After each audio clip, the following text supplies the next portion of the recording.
Welcome to KTV prime time bulletin. నేను మీ ఉమా. కడప జిల్లా పరిషత్ chairman గా ముత్యాల రామగోవిందారెడ్డి కడపలో పట్టు కొనసాగించిన వైకాపా.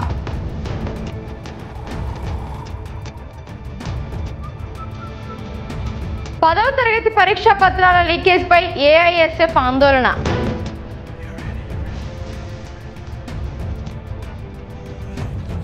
మంత్రి ఇలాకాలో వైకాపా పాగా, రాయచోటి ఉప మండల అధ్యక్ష పదవి కైవసం.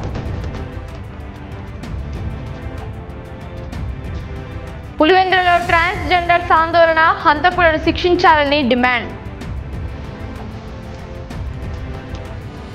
వైఎస్ వివేక హత్య కేసుపై మాజీ ఎమ్మెల్యే రాచమల్లు, వివేక పిఏ కృష్ణారెడ్డిల మీడియా సమావేశాలు.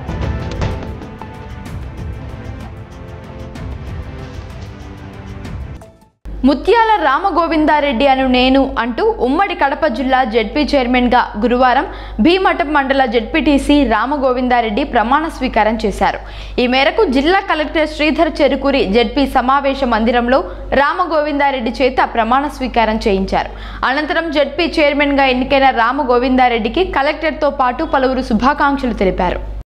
రామగోవిందారెడ్డి జెడ్పీటీసీ భీమఠం మండలం అను నేను శ్రీ ముత్యాల రామగోవిందరెడ్డి జెడ్పీటీసీ భీమఠం మండలం అను నేను వైఎస్ఆర్ జిల్లా కడప జిల్లా ప్రజా పరిషత్ అధ్యక్షుడుగా ఎన్నిక అయినందున అమలులో ఉన్న శాసనం ప్రకారం భారత రాజ్యాంగం పట్ల యథార్థమైన శ్రద్ధానిష్టలు కలిగి ఉండగలనని నేను స్వీకరించబో బాధ్యతను విశ్వసనీయంగా నిర్వహించగలనని భగవంతుని పేరిట సత్యనిష్టతో ప్రమాణం చేస్తున్నాను.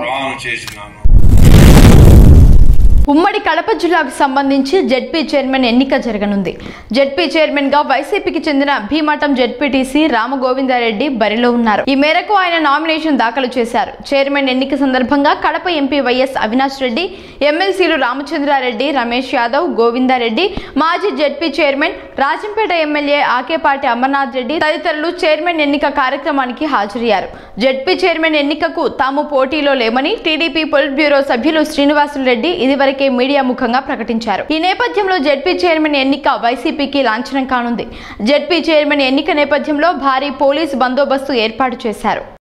రామగోవిందారెడ్డి జెడ్పీటీసీ భీమఠం మండలం అను నేను శ్రీ ముత్యాల రామగోవిందరెడ్డి జెడ్పీటీసీ భీమఠం మండలం అను నేను వైఎస్ఆర్ జిల్లా కడప జిల్లా ప్రజా పరిషత్ అధ్యక్షుడుగా ఎన్నిక అయినందున అమలులో ఉన్న శాసనం ప్రకారం భారత రాజ్యాంగం పట్ల యథార్థమైన శ్రద్ధానిష్టలు కలిగి ఉండగలనని నేను స్వీకరించబో బాధ్యతను విశ్వసనీయంగా నిర్వహించగలనని భగవంతుని పేరిట సత్యనిష్టతో ప్రమాణం చేస్తున్నాను.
వైఎస్ఆర్ కడప జిల్లాలో 10వ తరగతి ప్రశ్నాపత్రాల లీకేజీకి కారణమైన ప్రైవేట్ పాఠశాలలపై వెంటనే చర్యలు తీసుకోవాలని ఏఐఎస్ఎఫ్ ధర్నా చేపట్టింది. ఏఐఎస్ఎఫ్ రాష్ట్ర అధ్యక్షులు వలరాజు అధ్యక్షతన కడపలోని జిల్లా విద్యాశాఖ కార్యాలయం ఎదుట నిరసన చేపట్టారు. అధికారుల తీరుకు ఎండగడుతూ నినాదాలు చేశారు. ప్రశ్నాపత్రాలంటే ఉపాధ్యాయులకు లెక్కలేనితనం ఏర్పడిందని, లీకేజీలకు పాల్పడుతున్న ప్రైవేటు పాఠశాలల యాజమాన్యాలపై వెంటనే కేసులు నమోదు చేయాలని ఈ సందర్భంగా వలరాజు డిమాండ్ చేశారు. విద్యాశాఖ మంత్రి నారా లోకేష్ లీకేజీలకు పాల్పడుతున్న పాఠశాలల గుర్తింపును వెంటనే రద్దు చేయాలని అన్నారు. 10వ తరగతి పరీక్షలు ఇవాళ జిల్లాలో నడుస్తున్న నేపథ్యంలో ఇవాళ మనం చూస్తూ ఉన్నాం. జిల్లాలో గత 4 రోజుల నుంచి ప్రశ్నాపత్రాల లీకుల పేరుతో ఇవాళ రాష్ట్రంలో ఎక్కడా లేనట్టుగా ఒక కడప జిల్లాలోనే ప్రశ్నాపత్రాలు లీక్ అవుతూ ఉన్నాయి. జిల్లాలో ఉన్నటువంటి 7 నియోజకవర్గాల్లోన ఈ ప్రశ్నాపత్రాల లీకులు విశృంఖలంగా బహిరంగంగా పరీక్షలు ప్రారంభమైన 10 నిమిషాల మొదట్లోనే ప్రశ్నాపత్రాలు లీక్ అవుతూ ఉంటే ఇక్కడ ఉన్నటువంటి విద్యాశాఖ అధికారులు చర్యలు తీసుకోవడంలో, నిర్ణయాలు తీసుకోవడంలో లోపభూయిష్టంగా ఉన్నారని చెప్పి మేము అభిప్రాయపడతా ఉన్నాం. ఏదైతే ఇవాళ పేపర్ లీక్ విషయానికి సంబంధించి వారిపైన దర్యాప్తు చేసి కేసులు నమోదు చేశారో అలాంటి వారిపైన ఆల్ ఇండియా స్టూడెంట్ ఫెడరేషన్గా మేము డిమాండ్ చేస్తూ ఉన్నాం. ఏదైతే విద్యార్థి మాస్ కాపింగ్కు పాల్పడితే విద్యార్థిని డీపార్ చేస్తారు, సస్పెండ్ చేస్తారు.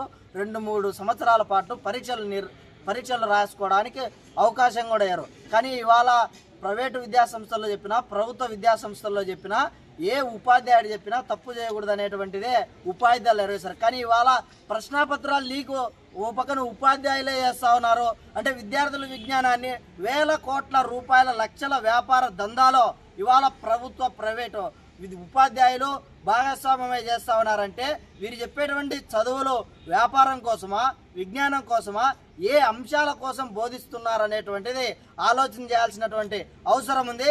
కాబట్టి ప్రైవేట్ భాగస్వామ్యమై ఉన్నటువంటి ఉపాధ్యాయులు ఎవరైతే లీకుల వ్యవహారంలో ఉన్నారో ఆ యొక్క పాఠశాల గుర్తింపును రద్దు చేయాలి.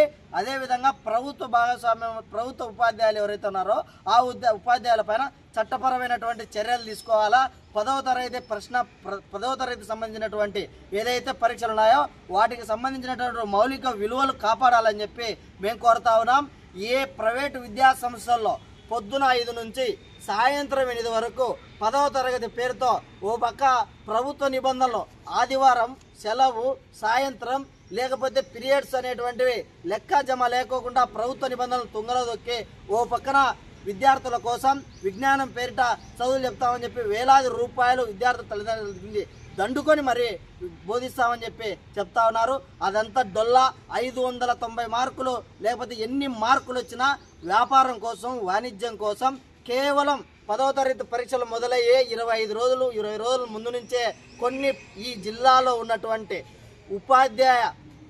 ప్రైవేటు ఉపాధ్యాయులు ఎవరైతే ఉన్నారో వీళ్ళు ఈ విధంగా వ్యవహరిస్తూ ఉన్నారు. వీటిపైన విద్యాసంస్థల పైన పెద్ద ఎత్తున చర్యలు తీసుకొని 10వ తరగతికి సంబంధించినటువంటి మౌలికమైన విలువలు కాపాడాలని చెప్పి మేము డిమాండ్ చేస్తూ ఉన్నాం. మరికొంతమంది ఉపాధ్యాయులు, కొన్ని యాజమాన్యాలు, కొంతమంది పాఠశాలలు ఉన్నాయి, విద్యార్థుల కోసం పనిచేస్తూ ఉన్నారు, విద్యార్థుల భవిష్యత్తు కోసం పనిచేస్తున్నారు. అలాంటి విద్యార్థుల యొక్క విజ్ఞానాన్ని తాకట్టు పెట్టడం కాకపోతే ప్రశ్నాపత్రాలు అమ్ముకోవడం ఏంటి, ప్రశ్నాపత్రాలు లీకుల వ్యవహారం ఏంటి?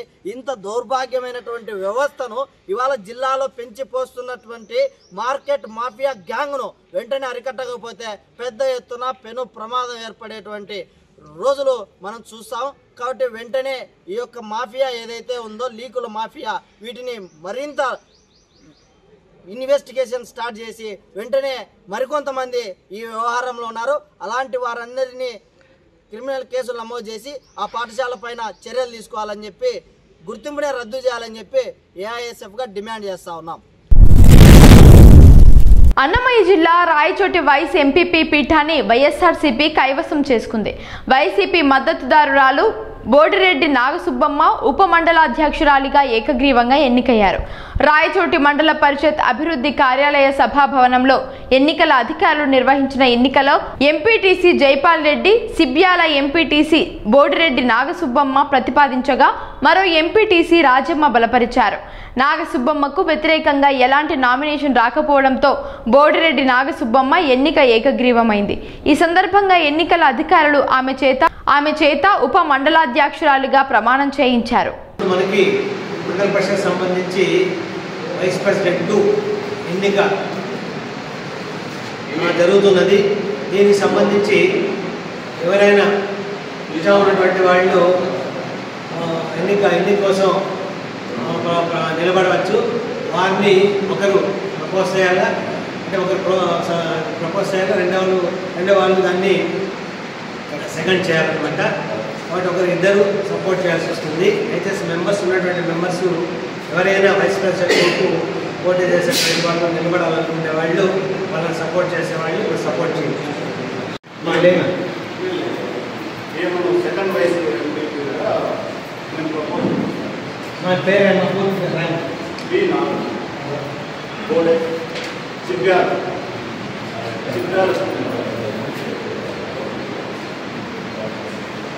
గోడే నాసు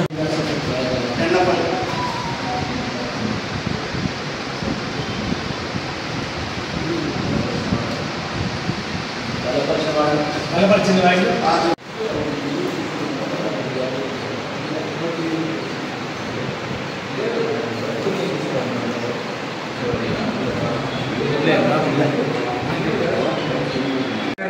ఓరెడ్డి నాగసుబ్బమ్మ సుబ్యాల 1 ఎంపీటీసీ గారిని ఇక్కడ మండల పరిషత్ రాయచోటి మండల పరిషత్ సంబంధించి వైస్ ప్రెసిడెంట్గా ఎన్నికైనట్టు వివరించండి.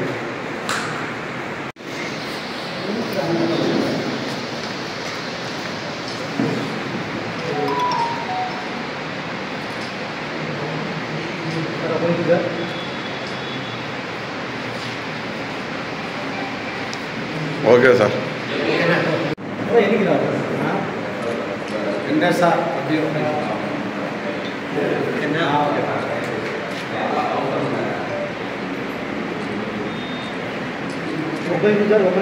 కూర్చోండి.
రాయచోటి మండల పరిషత్ ఉపాధ్యక్షుడు 2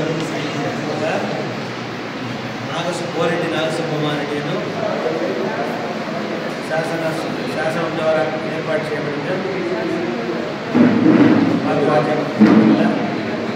నిజమైన నమ్మకం మరియు విధేయత కలిగి ఉండి నేను స్వీకరించబోతున్న విధిని నమ్మకంగా నిర్వహించదని భగవంతుని పేర ప్రమాణం చేస్తున్నాను. సత్యనిష్టతో ధృవపరుస్తున్నాను. నమస్కారం.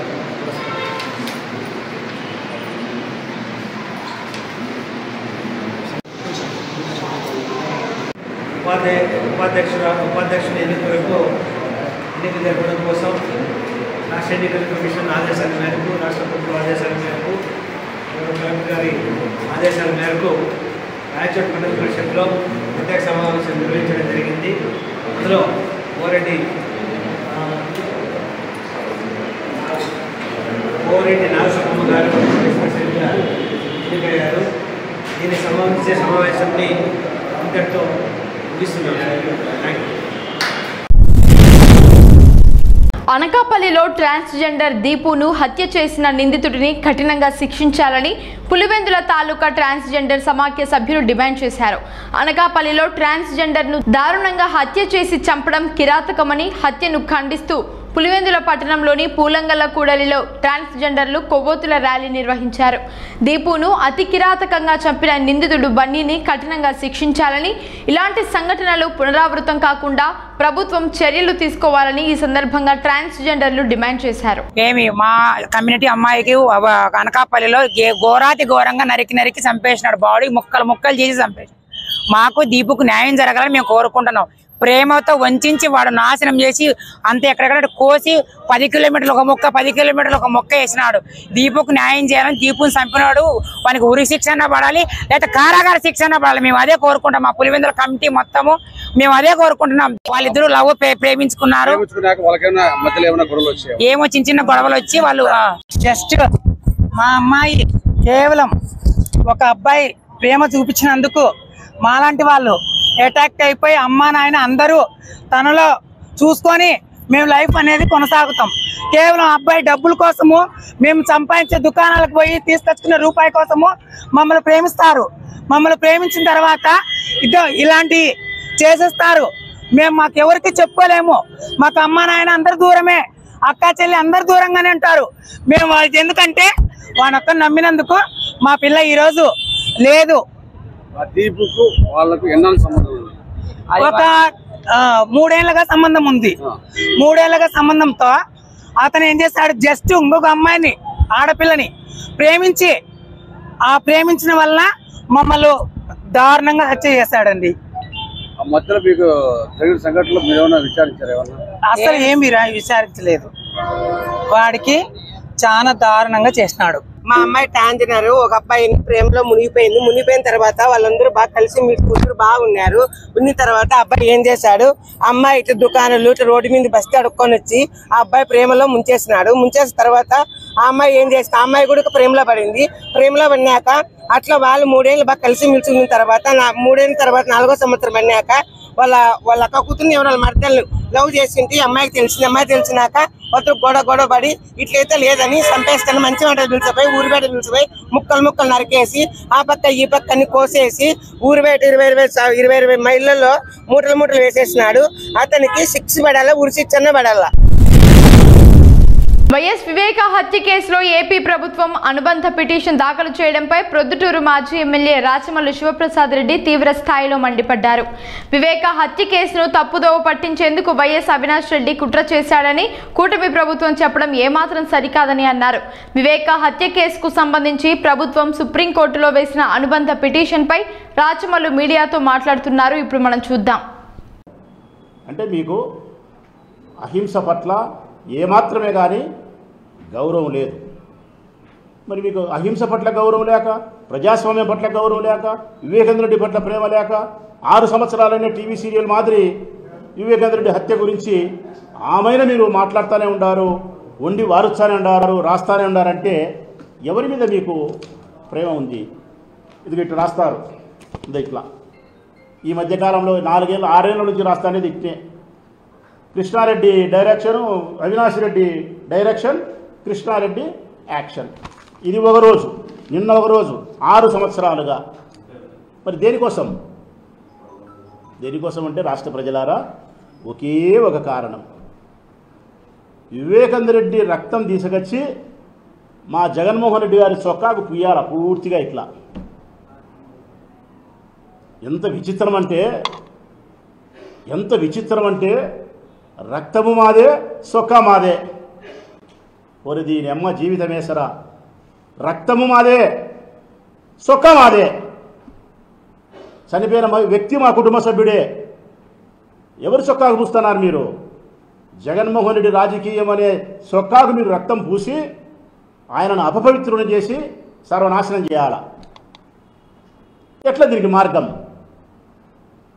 జగన్మోహన్ రెడ్డి హత్యలో భాగస్థుడు అని చెప్పి రాష్ట్ర ప్రజలను నమ్మించి ఆయన వ్యక్తిత్వాన్ని హననం చేయాలంటే ఒక పావు కావాలా మీకు? బలిపీఠం ఎక్కడానికి ఓ మనిషి కావాలా? ఆ బలిపీఠం ఎక్కడానికి మీరు ఎన్నుకున్న మనిషే మా ఎంపీ అవినాష్. కారణం ఆయన స్వయానా జగన్మోహన్ రెడ్డి గారికి తమ్ముడు కావడం చేత తమ్ముని హత్యలో భాగస్థుని చేస్తే జగన్మోహన్ రెడ్డికి ఆ రక్తపు మరకలు అంటించడం చాలా సులభంగా ఉంటుంది, ప్రజలు చాలా సులభంగా నమ్మించవచ్చని చెప్పి అవినాష్ని తెర మీదకి తీసుకొచ్చినారు. మీరు 6 సంవత్సరాల కిందట మీరు అవినాష్ని తెర మీదకి తీసుకొచ్చి ఈ రోజు వరకు అవినాష్ రెడ్డి వారి నాయనను వారి కుటుంబ సభ్యులను మానసికంగా ఏబిఎన్ ఆంధ్రజ్యోతి కానీ, ఆంధ్రజ్యోతి పత్రిక కానీ, ఈనాడు కానీ, TV5 కానీ, మహా న్యూస్ వార్తలు కానీ ఎంత మానసిక వేదన కలిగించినారు ఆ కుటుంబానికి. అవినాష్కి మీరు నరకం చూపించినారు. వారి కుటుంబ వ్యక్తిత్వాన్ని హననం చేసి కొన్ని కోట్ల మంది దగ్గర వాళ్ళ కుటుంబ గౌరవాన్ని పోగొట్టడానికి కావాల్సినటువంటి అబద్ధాన్ని ప్రచారం చేసినారు. మీరు చేసిన నినాదం 5 సంవత్సరాల కిందట గుండెపోటు కాదు గొడ్డలి పోటు, ఈ నినాదంతో అవినాష్ రెడ్డి కుటుంబాన్ని వ్యక్తిత్వ హననం చేసే ప్రయత్నం చేసి మానసికంగా క్షోభకు గురి చేసినారు. ఒక రకంగా చెప్పాలంటే న్యాయస్థానంలో జడ్జి గారు తీర్పునిచ్చి 10-12 సంవత్సరాల శిక్ష ఎవరికైనా చెబితే ఆ శిక్ష అనుభవించిన దానికంటే ఎక్కువ శిక్ష అనుభవించినాడు అవినాష్. నరకం అనుభవించినాడు మీరు చేసిన పనికి. అతనికి ఏ కర్మ ఏ పాపము తెలియదు. అతను హత్యలు చేసే మనిషి కాదు, హత్యలు ప్రోత్సహించే మనిషి కాదు. శాంతి కాముకుడని 100 సార్లు చెప్పినా నేను. అతనే కానీ హత్యను ప్రోత్సహించింటే ఈ జిల్లాలో రాజకీయాల్లో వైఎస్ఆర్ కాంగ్రెస్ పార్టీలో కొనసాగే మేము జగన్ తప్ప మిగతా ఎమ్మెల్యేలం అందరం రాజీనామా చేస్తాం రాజకీయాలకు శాశ్వతంగా అని చెప్పినాం. ఇప్పుడు అదే మాట మీద ఉండా నేను. అవినాష్ రెడ్డి అనే వ్యక్తి హత్యలో సంబంధం ఉందని చెప్పి కోర్టు తీర్పిస్తే రాచమల్లుతో పాటు ఈ జిల్లాలో ఉండే మేమందరం ఎమ్మెల్యేలం, కంటెస్ట్ చేసే ఎమ్మెల్యేలం, ఏ ఒక్కరం కూడా రాజకీయాల్లో కొనసాగం. అవినాషి హత్య చేసిన తర్వాత, అవినాషి హత్యలో బాగున్న తర్వాత ఇక మేము కలుషిత విని రాజకీయాల్లో కొనసాగాల్సిన అవసరం లేదని ఆనాడు చెప్తానా, ఈనాడు చెప్తానా నేను. కానీ మీ ఉద్దేశం అవినాష్కి సంబంధాన్ని అంటగట్టాలా, సంబంధాన్ని అంటగట్టి ప్రజలను నమ్మించి వివేకానందుడి రక్తం తీసుకొచ్చి జగన్ సొక్కాకు బియ్యాలా, ఇంకా లేదంటే భారతమ్మ గారికి కూడా ఆపాదించాలా. ఎంత నీచులు మీరు! ఇదంతా నమ్మించడానికి, ఇదంతా చేయడానికి మీకు ఎవరు కావాలా? మీకు వ్యవస్థలను ఉపయోగించుకోవాలా. అన్ని వ్యవస్థలు మీకు ఉపయోగపడాలా. సిబిఐ ఉపయోగపడాలా, పోలీసులు ఉపయోగపడాలా, పచ్చ పత్రికలు మీకు ఉపయోగపడాలా. అబద్ధాలు మాట్లాడే రాజకీయ నాయకులు చేత నిరంతరం అబద్ధాలు మాట్లాడించాలా. ఈ వ్యవస్థలన్నీ ఉపయోగపడితే అవినాష్ రెడ్డిని ముద్దాయిం చేసి జగన్మోహన్ రెడ్డిని అపవిత్రుని చేసి రాజకీయంగా మీరు లబ్ధి అనుభవించడానికి ఈ ప్రయత్నం. మాజీ మంత్రి వైఎస్ వివేక హత్య కేసును తారుమారు చేసేందుకు కడప ఎంపీ వైఎస్ అవినాష్ రెడ్డి ప్రయత్నం చేశాడంటూ ప్రభుత్వం సుప్రీంకోర్టులో వేసిన అదనపు అఫిడవిట్ పై వివేక పిఏ కృష్ణారెడ్డి ఖండించారు. వివేక హత్య కేసులో అందరూ బాగానే ఉన్నారని, నిజాలు చెప్పిన తాను మాత్రం ఇబ్బందులు పడ్డానని అన్నారు. వైఎస్ అవినాష్ రెడ్డికి వ్యతిరేకంగా నన్ను అప్రూవర్గా మారమని సిబిఐ అధికారులు దారుణంగా కొట్టారని అన్నారు. తనకేదైనా జరగరానిది జరిగితే అందుకు సునీత, రాజశేఖర్ రెడ్డి, శివప్రకాష్ రెడ్డిలే బాధ్యులని కృష్ణారెడ్డి స్పష్టం చేశారు. ఎక్కడ రాయి జరుగుతుందో ఇట్లాంటి వార్తలు ఏమో నాకు అర్థం కాదు. అవినాష్ డైరెక్షన్ అంట, కృష్ణారెడ్డి యాక్షన్ అంట. ఎవరు డైరెక్షన్లు చేస్తున్నారో ఎవరు యాక్షన్లు చేస్తున్నారో ప్రజలందరికీ తెలుసు. మళ్ళీ ఇట్లాంటి వార్తలు ఈ జ్యోతి వాళ్ళు రాయడం చాలా బాధాకరమైన విషయం. ఇది మీ యాజమాన్యాన్ని కూడా చెప్పండి. మీరు నాకు మంచి ఫ్రెండ్స్, అందుకని మీకు చెప్తున్నాను. నేను ఫస్ట్ సారు మర్డర్ జరిగిన తర్వాత అక్కడ ఒక లెటర్ దొరికితే ఆ లెటర్ నేను ఇమీడియట్గా నరెడ్డి రాజశేఖర రెడ్డికి నేను తెలిపితే ఇట్లా లెటర్ ఉందని చెప్పేసి దాని మీద దాచిపెట్టు, ఎవరు చూపించొద్దు అని చెప్తే అది ప్రాబ్లం అవుతుంది పోలీసులతో అని చెప్తే కూడా నీకెందుకు, నేను చెప్పిన పని నువ్వు దాచిపెట్టు ఎవరు తెలియకుండా అని చెప్తే నేను చెప్పిన ప్రకారం చేసిన. వాళ్ళ దగ్గర నేను పని చేస్తున్నా కాబట్టి, పులుసు మా సారు వాళ్ళు తింటాను కాబట్టి, వాళ్ళేమో చెప్పినోనే ఇరికిచ్చినారు. చేయించినోడు రాజశేఖర రెడ్డిని నాకు చేయించినోడు ఏమో బయట ప్రశాంతంగా ఎక్కడ వాళ్ళేమో బాగుండాలి, అందరూ హ్యాపీగా తిరగచ్చు. వాళ్ళు నీతులు చెప్తారు. ఇప్పుడు అట్లాంటివి రాయరు మీరు. తర్వాత నేను డిటీసీలో కూడా నన్ను బాగా కొట్టడం జరిగింది. ఎందుకు, నరెడ్డి రాజశేఖర రెడ్డి ఈ హత్య చేయించింటాడేమో, నీకు మంచి ఫ్రెండ్ కదా నువ్వు చెప్పు అని. నేనేం చెప్పా, నాకు మంచి ఫ్రెండే కానీ వచ్చేప్పుడు మాట్లాడుతుంటాను, కానీ ఇలాంటి విషయాలు ఎప్పుడు ఈ టాపిక్ వచ్చేటి కాదు అని నేను యాజ్ ఇట్ ఈజ్గా ఉన్నది చెప్పేవాడిని. ఆ మాట చెప్తే వాళ్ళు కొట్టడం స్టార్ట్ చేస్తారు. ఇది అక్కడ నన్ను డీటీసీలో చేసిన పని. తర్వాత కొద్ది రోజులకు 13 రోజులు నన్ను అక్కడ ఉంచుకొని నన్ను ప్రకాష్ను ఎర్రగంగిరెడ్డిని రిమాండ్కి పంపించారు. రిమాండ్ 3 నెలలు అయిపోయింది. 3 నెలలు అయిపోయిన తర్వాత బయటకు వచ్చాము. కొద్ది రోజుల తర్వాత ఈ కేసును సిబిఐ వాళ్ళు హ్యాండ్ ఓవర్ చేసుకున్నారు. వాళ్ళు విచారణ నిమిత్తము ఏ టైంలో రమ్మన్నా కూడా కడపకు కానీ పులివెందులకు కానీ మా పనులు ఉన్నా కూడా మేము విడిచిపెట్టేసి వాళ్ళకి పోయి సహకరించి వాళ్ళకు మేము అన్ని విషయాలు చెప్పి వచ్చేవాళ్ళము. తర్వాత 3/3/2021 ఢిల్లీ నుంచి అప్పుడు ఇన్వెస్టిగేషన్ ఆఫీసర్ వచ్చేసి దీపక్ గౌర్ ఆయన నుంచి నోటీస్ పంపించారు పులివెందుల స్టేషన్కి. అప్పుడు సిఐగా భాస్కర్ రెడ్డి సార్ ఏమో ఉన్నట్టుంది నాకు తెలిసి. భాస్కర్ సార్ నాకు ఫోన్ చేసి కృష్ణారెడ్డి స్టేషన్ కూడా నీతో కొంచెం మాట్లాడాలా, నీకు నోటీస్ తీసుకోవాలా అన్నారు. ఇమ్మీడియట్గా వెళ్ళా అక్కడికి. వెళ్తే ఇట్లా నీకు నోటీస్ ఇచ్చారు, ఢిల్లీలో సిజిఓ కాంప్లెక్స్ ఉంది, అది సిబిఐ ఆఫీసు, 3వ తేదీ నువ్వు అక్కడ 10 గంటలకు అటెండ్ కావాలా అని నోటీస్ ఇచ్చారు. సరే నేను తీసుకున్న వెంటనే నేను ఇంటికి పోయి నేను నరేడి రాజశేఖర్కి కాల్ చేసిన, ఇట్లా నోటీస్ ఇచ్చారు, ఇట్లా ఢిల్లీకి పోమంటున్నారు అని. నాకు అంతకుముందు వారం కిందటే నాకు చెప్పేవాడు, నిన్ను హైదరాబాద్కు పిలిపిస్తారేమో, హైదరాబాద్ విచారిస్తారేమో అంటే ఆల్రెడీ ముందు కథ తెలుసు వాళ్ళకి. తెలియనట్టు నా దగ్గర డ్రామా ఆడించుకుంటున్నారు, వాళ్ళ దగ్గర పెట్టుకున్నాను. సరే అని చెప్పేసి నేను విషయం చెప్పిన తర్వాత సరే వెళ్ళు, ఏమవుతుంది అక్కడ వాళ్ళకి సహకరించు, 4 రోజులు వెనక్కి వస్తావు కదా, అక్కడ పోయే ఫ్లైట్ ఛార్జీలు, తర్వాత అక్కడ బోర్డింగ్ అండ్ లాడ్జింగ్, నీ ఎక్స్పెండిచర్ అన్ని నేను అరేంజ్ చేస్తాను అని చెప్పారు. ఇది నాకు సిబిఐ వాళ్ళు ఇచ్చిన నోటీస్ ఇది.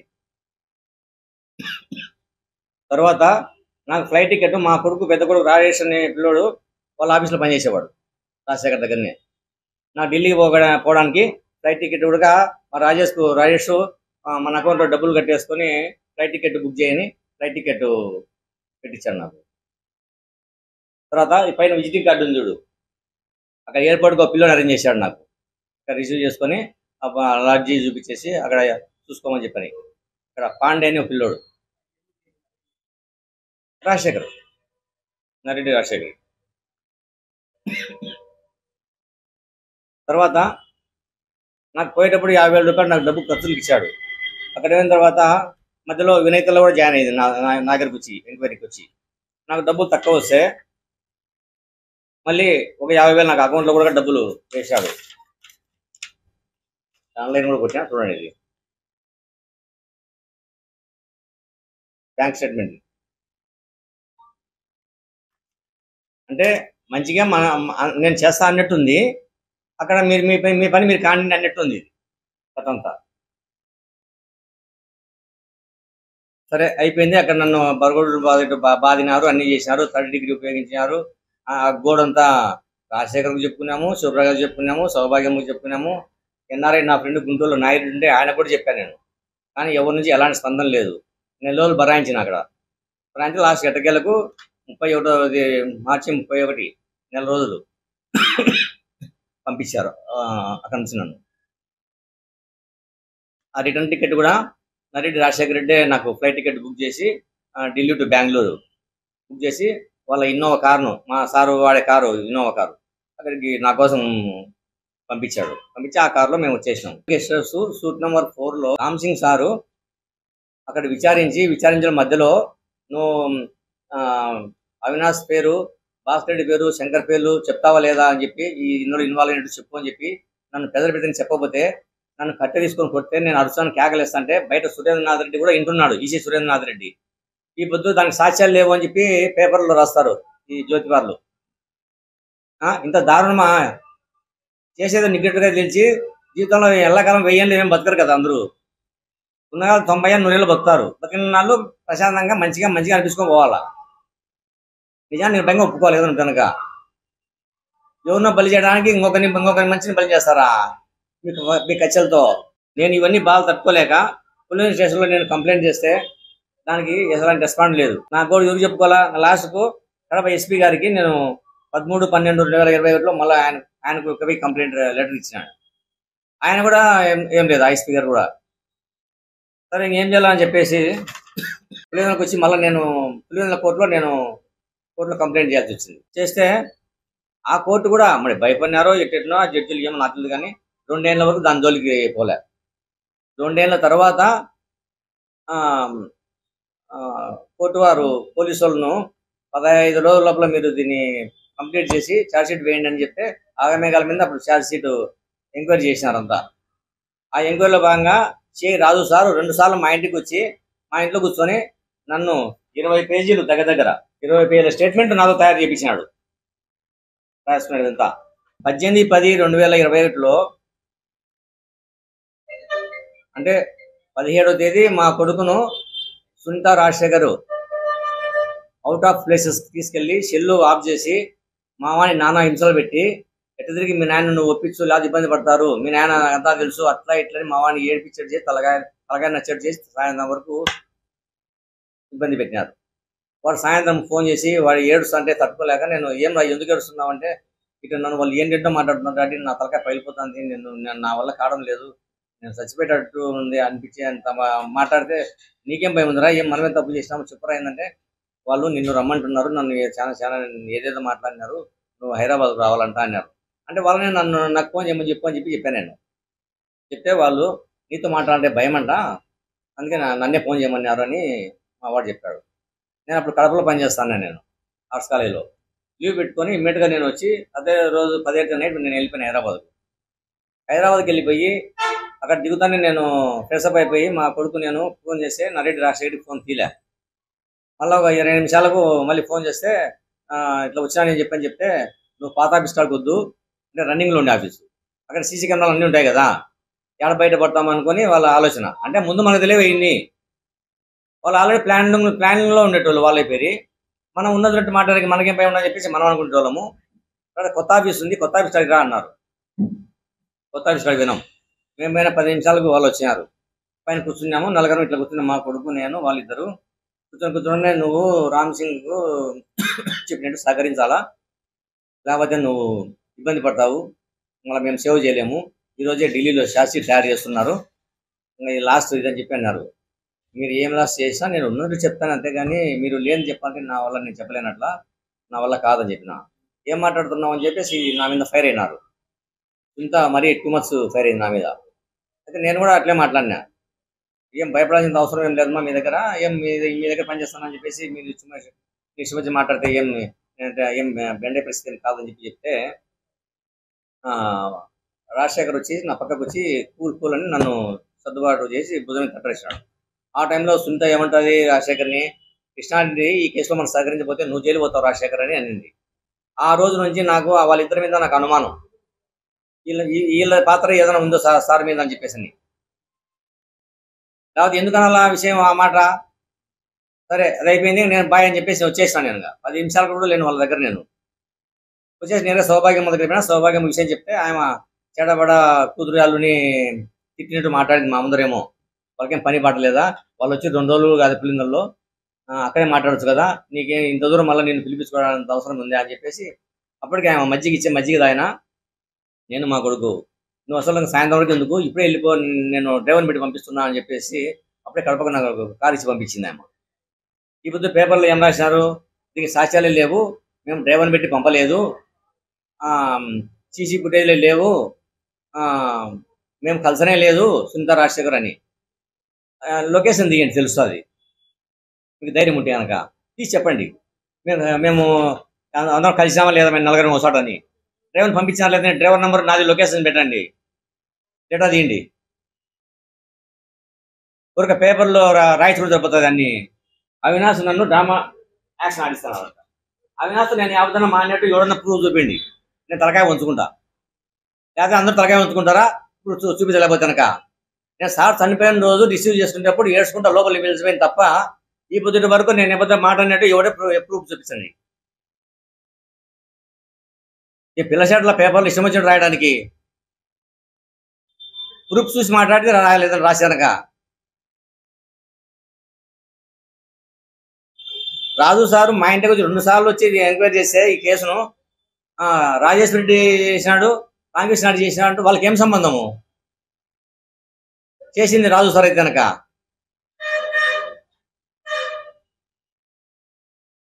మేము ఈ ప్రైవేట్ కంప్లైంట్ చేసినా చెప్పేసి హైకోర్టుకు పోతుంది సుంత క్వాస్ చేయాలని. హైకోర్టుకు పోతే వాళ్ళు ఏం చేసినారు, కింది కోర్టు తెలుసుకోకుండా వాళ్ళు రిజెక్ట్ చేసినారు.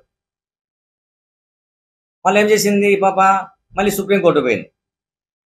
సుప్రీంకోర్టు పోయింది, బాగానే ఉంది.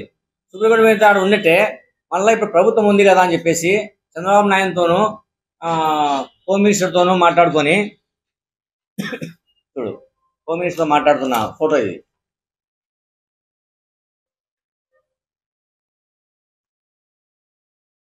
చంద్రబాబు నాయుడుతో కలిసిన ఫోటో. ఇది అడ్డరి ఈ కేసు కొట్టేయించుకోవాలా మేము అని చెప్పేసి ప్రాధాయపడుతూ కాళ్ళ పట్టుకొని ఏలాడుతున్నారు. ఏమంతా మీకు అంత దీదా పరిస్థితి ఉన్నదంటే మాట్లాడుకుంటే పోలే, నువ్వు చెప్పి ఇంత ఒక పదానికి 100 అబద్ధాలలో చూస్తుంది. అది ఒక పని చేస్తే పోలే, ఒకటే పని. ఈ పొద్దు నేను చెప్పినట్టని రామ్ సింగ్ అంటాడు, నన్ను కొట్టలేదంట మా కొడుకుల ముందర, నాకు సాక్ష్యం లేదంట, వాళ్ళ సెక్యూరిటీ పిఏ చెప్పినాడంట ఏమని లేదని. తన దగ్గర పనిచేసే వాళ్ళు చెప్తారా, తన గురించి చెప్పుకొని నా గురించి చెప్తారా? నన్ను అప్రూవ్ మార్చడానికి ఫోన్లో ఒకసారి మాట్లాడినాడు, మళ్ళీ అక్కడ మా కొడుకుల దగ్గర ఒకటి మాట్లాడినాడు. నేను ఒప్పుకున్నందుకు నన్ను భయంకరంగా నన్ను కొట్టి పంపించినాడు. ఆ పొద్దు ఢిల్లీలో కొట్టినాడు, ఆర్మీ కేసుకు వచ్చినాడు. ఎన్ని సీసీ ఫుటేజీలు లేవంట, ఎన్ని తప్పుడు రాతలంట. ఇవే తప్పుడు రాతలు అయితే సుంత హైదరాబాద్లో మమ్మల్ని బెదిరించేట్టు కానీ, రామ్ సింగ్ నన్ను కొట్టలేదని కానీ ప్రమాణం చేయమను. కాణిపాకమైనా సరే, వెంకటేశ్వర తిరుమల అయినా సరే, లేదంటే వాళ్ళు చెప్పిన చర్చి ఎక్కడైనా సరే, నేను బైబిల్ అయినా పట్టుకుంటా, భగవద్గీత అయినా పట్టుకుంటా, వాళ్ళు పట్టుకోమని ప్రమాణం చేయమను. వాళ్ళను ప్రమాణం చేస్తే నేను కేసు విత్డ్రా చేసుకుంటా. నన్ను బెదిరించలేదు కొట్టలేదంటే కనుక, లేదంటే నేను ప్రమాణం చేస్తా ఎక్కడికైనా సరే, ఎప్పుడైనా సరే, ఏ డేట్ అయినా సరే, ఏ రోజైనా సరే.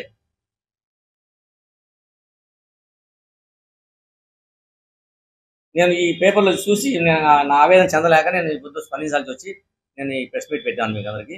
మీరందరూ నాకు సహకరించినందుకు చాలా కృతజ్ఞతలు. అందరికీ నమస్కారం. చూస్తూనే ఉండండి KTV.